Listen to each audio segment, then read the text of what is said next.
So what if I just bought a Tesla and it happens to be a Model S Plaid? What if it's the fastest car in the world? Well, production, sedan, grocery getter, all that kind of stuff. What if we had a bunch of questions on it and decided to do them? Let's do a what if video today. Model S Plaid. Nigga, that's how it could be logical at times. What if? So you know what this is? This is a Plaid Model S with the 19-inch wheels. I just took the hubcaps off. Obviously white with black interior, and it has the carbon fiber. Really, that's the only options. Really, the biggest option would be the 21-inch wheels back here, and those really cut down your range. I'm gonna get some wheels from Martian wheels, brakes and everything to upgrade this from MountainPass Performance. But other than that, you really don't have to do much to this. This is a 9-second car that anybody can buy if you got the money. So what if you have a nice 1,000 horsepower car, brand new? What's the first thing you want to do? You want to floor it. You want to see what it can do. Now, I've had Teslas for a while, so I understand the roller coaster feel, but this is completely different. 3.5 seconds down to 1.9 seconds is a big difference. So we're on a straightaway here, and just in Plaid, I'm gonna try to hold on to the U and the wheel and just punch it and see what happens. Holy, oh my God.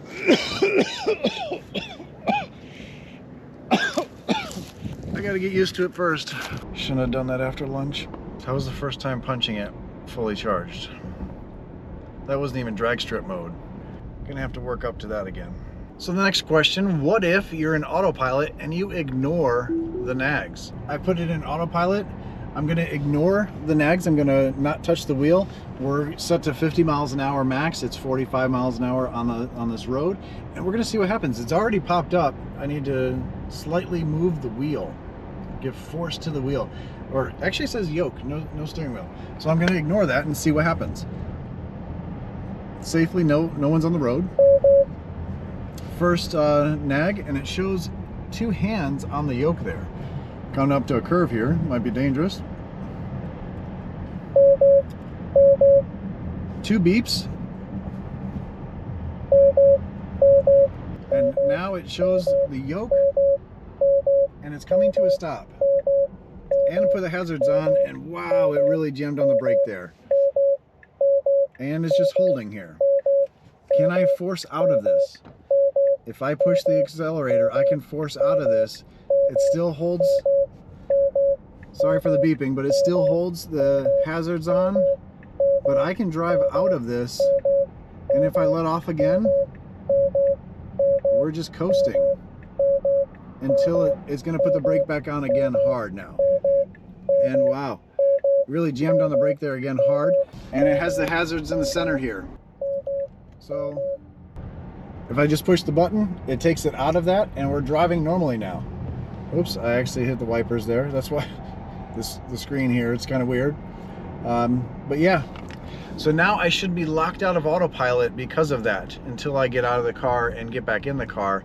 What if you're not locked out? I'm gonna push the button, and it's not gonna allow me to because I am now in Autopilot jail. So since I had to put the car in park so I can get Autopilot back, let's go over some of the features here on the screen.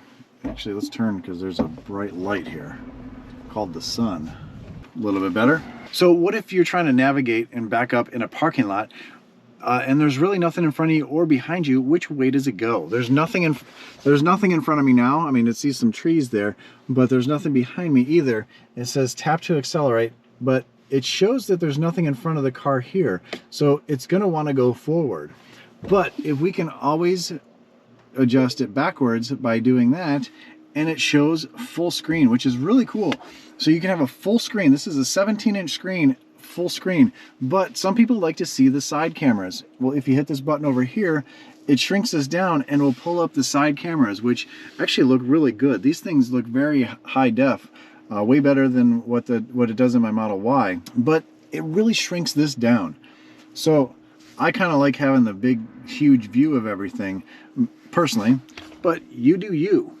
Now, one cool thing, what if you're driving, can you go into drive and reverse without touching the brake? And yes, you can. We were going 1 mile an hour, and we can go back and forth.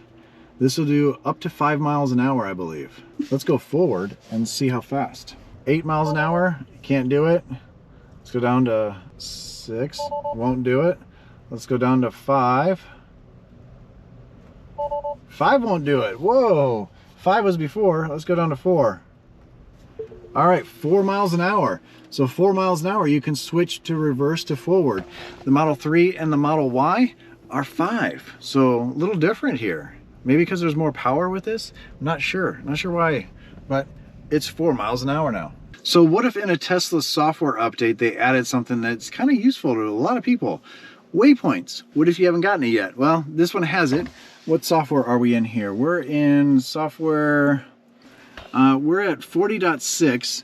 I do not have the full self-driving beta, but I do pay for monthly subscription to Autopilot, or full self-driving, but my score is going to be horrendous, so I probably won't get the beta anytime. So, but what do you do if you're navigating somewhere? So say I want to go to the North Lake Mall, kind of a distance from here, and I want to add a destination. Say there's somewhere else I want to go to as well. So I can touch this, and it pulls up a menu system here with this showing you can add a waypoint, and then I go to wherever I want to go to. I don't have too many places in here, but say we're going to go to south side of Charlotte here in Ballantyne, and you see right here it put this in between, so I actually put it first. So it's going to want us to go to Ballantyne, and then we're going to backtrack over to the North Lake Mall. So really cool. You can, I wonder how many you can add to it. So let's add another waypoint. Let's go to the supercharger, and there you go. It added a supercharger. Whatever you add is going to be the next thing. So it's going to actually precondition our battery. So whatever you're going to go to last, that's what you put in first, and then you go backwards in order. What if they didn't explain that to us, and now I'm just figuring this out? And we could just end it all. Wait, that sounded very morbid. So the doors, there's a button, just like the Model 3 and Model Y, but it's not really a button. It is a force-sensitive button. There's really nothing here, but if you force on it, it actually opens up. So there's also a emergency handle right here, and if we slowly pull on this, it will open up, but there should be a code. Manual door release may cause damage to window trim. And the reason that says that is because the window sometimes won't roll down fast enough to miss that, and you're supposed to use that in emergencies only. So I pulled it really slowly, and that's the only way it's safely done. That was a lot harder to pull than in the Model 3 and the Model Y. The spring tension on that was quite strong. Or what if you're driving? Can you open the door while driving? I know you can't do that on a lot of Teslas. Let's see if you can do that in the Model S. So we're just going to be rolling at 7 miles an hour here, and we're going to push the button, and nothing happens. All right, nothing's happening. Let's go into Autopilot.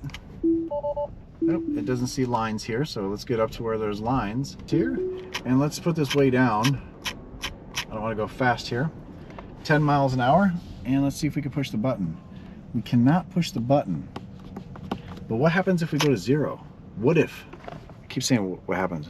What if we go to 0 on Autopilot? We're stopped.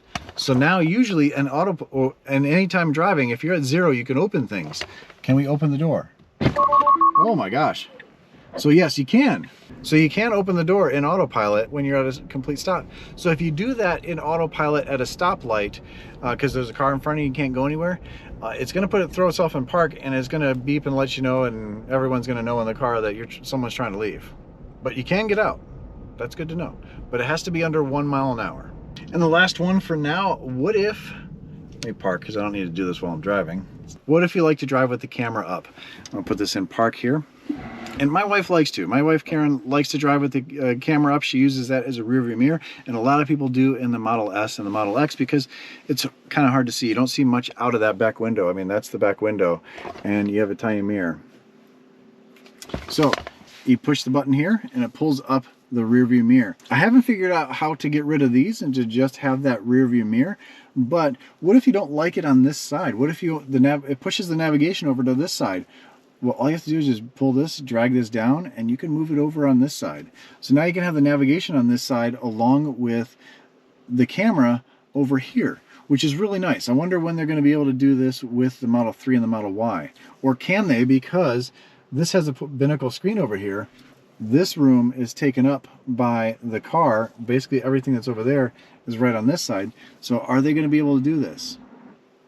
Let me know your thoughts down below. I use the rearview mirror. I don't use that camera, so it's not a huge deal to me. So what if we're to the end of the video? Well, that's the end of this one. If you have any what ifs that you want to see me do to this Plaid Model S, leave them down below, and I will add them to a list of Plaid what ifs. Thanks for watching. As always, stay awesome, stay positive, and I'll catch you on the next one. Gotta remember not to eat lunch and then go launch this thing. It's a little, John. What if? Nigga, that's how it can be logical at times. What if? I'll be feeling think about it. What if?